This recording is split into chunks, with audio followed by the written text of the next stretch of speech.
Bursars can send and receive messages to their school admin and parents, provided their account is set to public. To send a message, click on the Compose Message button. In the search engine, type the name of your school admin, or the parent to whom you wish to send the message. Click on their name when it appears, and click the Add Participant button. Then construct your message, with an appropriate subject and body, before sending it out.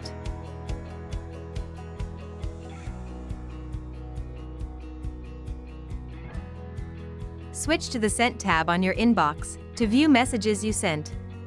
You can expand each thread to see details of the conversation.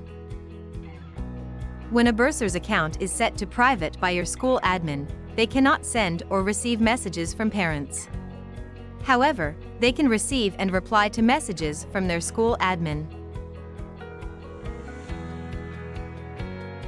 Managing your inbox messages efficiently is not only essential, but can also be simplified with a few straightforward steps.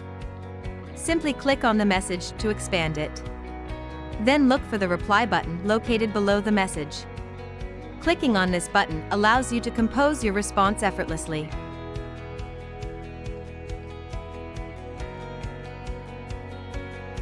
This reply appears under the thread in the conversation once it is delivered. Greynote. School management made easy.